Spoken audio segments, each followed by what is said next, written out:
Hey everyone, this time on Tim Talks Audio, what I do when I get a brand new session. This is mix prep.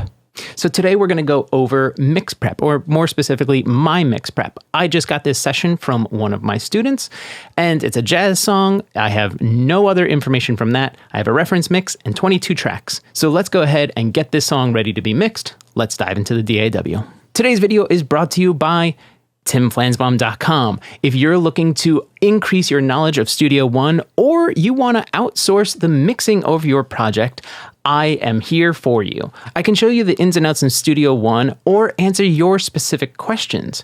If you want to just outsource all of that and you want to be the writer, I'd be happy to be your mix engineer. I can help you take your completed song to the next level by getting it mixed, balanced, and the way you want your audience to hear it. And we can do that by working together, making sure that you get the end product that you want. So if you're interested in Studio One lessons or just having me mix your record, head to studioone.com and fill out the form and we can go from there. Now, let's get to the video. Okay, so here we are. We have Studio One open and blank. We are starting from absolute scratch. I will show you that I already have my Finder window here, not Finder, Windows File Explorer, but you understand. If you're on Mac, it's Finder, same thing. So here are all of my tracks, and I even have a reference mix in the root folder over here, which is this guy right here. But let's use the drag and drop features inside Studio One to import all of these audio files right at the start. We're going to have to separate it out a little because they're in different locations, but that's not a big deal. I'd rather do one later and have Studio One do the bulk of the work initially. So let's get everything started. Go over here, new session. So I know that this is Pat and Paul. That's what they started with. It's just a jam session, and they kind of cut some area out and turned it into a song and built it up from there. So for now, we can change the name later. I'm just going to call it Pat and Paul. Now I want to make sure that everything is organized. I'm going to hit the 3 dots underneath the name, and wherever this is on your machine, you put it where you need to. I keep my songs in here, and I try to keep everything very organized. So here it is, Pat and Paul. I can select this folder. Then we go into maybe our sample rates. Everything was recorded 44.1, so I'm going to put that in. And here's our drag and drop. This is a new feature with Studio One version 6. If you're working in an older version, you don't have this, but it's easy enough to just drag your files in the same way we're going to do with the reference mix in just a couple minutes. But for now, let's drag that bulk of all of our audio right here to preload the session. And all of my files were downloaded into this folder. I'm literally just going to select all of them by dragging up. You saw the little lasso, getting everything, and I'm going to drag it over into here. And now it will automatically populate in this order, which we're going to change because that's a part of this process. And the only other thing that we need to do is hit OK. Now, if you wanted to go a little bit more advanced, you could drop down settings here and change the resolution. This is your bit depth, so 16, 24, 32, 64 if your machine supports that. It's fine. So we're just going to go 3 minutes. We can always stretch this out, and it's going to pull our audio files in and adjust accordingly. We'll pull our reference mix in manually in just a second. And if you're working in an older version, this is how you do your other tracks as well. So we hit OK. And now it automatically brought everything in. It just gave it the default color scheme to show us this beautiful rainbow. And it's generating our waveforms. Let's say you have another file and you just want to drag it in. In this case, it's our reference mix. I'm going to go back to my Windows File Explorer, and this is my reference mix here, and it's easy as drag and drop. I just have to bring it in, drop it in. If you're working in an older version of Studio One where you can't pre-load your tracks, just drag and drop from your File Explorer on Windows or Mac. Works the same way, and then you can start organizing from there. So another thing that we're seeing is this was recorded in Studio One. Like I said, this came from a student of mine. So yes, Studio One was used. That's why we have all of the chords inside all of these different tracks. It was detected in their session, embedded into the audio when they printed the stems, and here we are. But one thing I'm noticing with everything, and I'm just going to select all of them, is sometimes when you export your stems, it takes your fader position of your session into account. So even though it looks like some of these are really low, if we were just going to increase the waveform size and everything, you can see that every track does have something going on. So we need to adjust to actually get some volume out of here. Now, If I was going to drop this back down and go from right here in the song and hit play,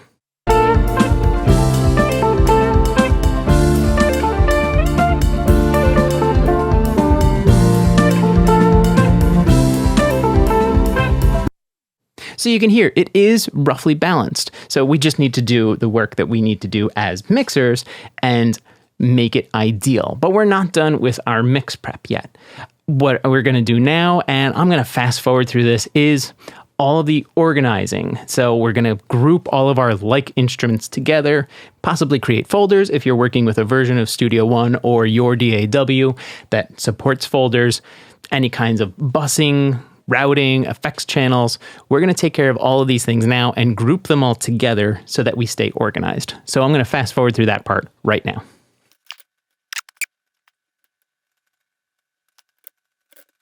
All right, even interrupting my own fast forward, this is something I want to show you. I can see that there's a bunch of guitars right here, so I'm going to definitely create a folder because there's lots of different guitar stacks. They play at different times in different parts of the song. The guitarist of this song wanted different tones, so it made sense to record them onto different tracks.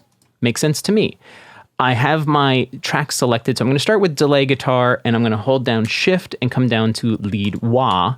Everything in between is going to be selected, and I know that these are all guitars because I'm looking intro, turnaround guitar, lead guitar, chorus 2. They're all in there. But for now, let's create a folder, which will also turn into a bus. So I have everything selected. I'm going to right click over here and do pack folder. You can assign this to a keyboard shortcut inside Studio One, but I'm doing it the manual way for now. Keep things organized.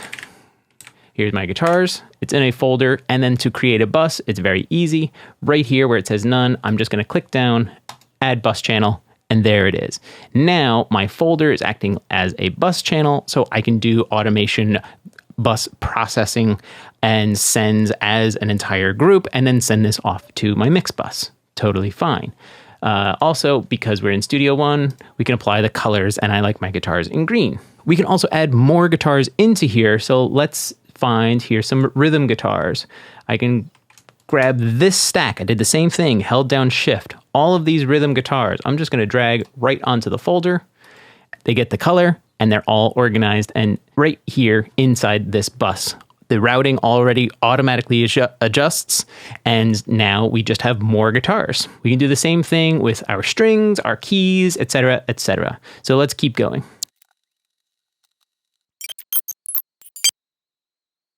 All right, so now that we're back in, I have things mostly organized. We're going to keep going from here. Some important things that I was taking mental note of. The drums are just a stereo drum. So this is what I have to work with. I don't have individual tracks. So I'm going to have to understand that these are my limitations. I'm working with just a printed stereo drum. Other than that, I have all of my guitars, pianos, and synths all organized out and color-coded. So something I'm going to do now to help compensate for the low levels is I'm going to normalize and peaks at -6. This is something that I've adjusted, and this is the macro that we're looking at. So if you're not seeing this, hit the macro button up top. And then in audio editing, the default is normalize and peaks at -12. I've adjusted this to be -6. So I'm going to do that for all of the tracks right now. This way, everything is at a set level, and then we'll go from there. The fastest way to do this, Control A is going to select all of my events, or on a Mac, that would be Command A. And then I'm just going to hit normalize and peaks at -6, or what would be -12 by default, or whatever yours is. So now it's gone through and adjusted all of my tracks. So now, and when we increase our size, we can actually see all of our audio. So yes, for some of these things, it has brought that audio up, and the balance that we heard earlier is going to be off, but that's okay because we're mixing it anyway, and we need to adjust those balances to suit the song. That's what we want to do. Another thing I'm going to do real fast is set my markers, which we're not looking at our marker track right now, but you can see my start and end marker are off. They're not correct. We have everything selected, and we know it's going from the very beginning to the very end. So I'm going to hit Alt and Y on the keyboard, or on a Mac, that would be Option and Y. And what we're doing is we're adjusting, or what the keyboard shortcut is called, and we can look it up real quick, set start and end to selection, Alt and Y. So we have everything selected, Alt, Y, it instantly moves my end flag all the way over here to the end. If I need to adjust this later because maybe there's a reverb or delay tail, we can handle that later. So there it is. With everything in and starting to get organized, really, I'm not worried about how things sound right now. I'm just preparing for when I'm ready to mix. I have a bunch of my things already set in. The last thing I need to do is save, which I just did now. And then when I'm ready to mix, I come in, load the session, and just start working, making those decisions, seeing who the lead character is, seeing who the supporting actors are within this song, and then working with the client to make sure that we're aligned on the end goal and end sound of this production. That's all for now. If you found anything informative, please like and share the video. You want to talk mix prep, maybe color coordination, or anything else about the processes? Jump into the Discord where we can talk about this more in depth. Do you want to work with me? Because I want to work with you. Head over to timflansbaum.com and we can get that started today. And if you have a question, ask it in the comments and I'll answer it in a future video. Thanks for watching.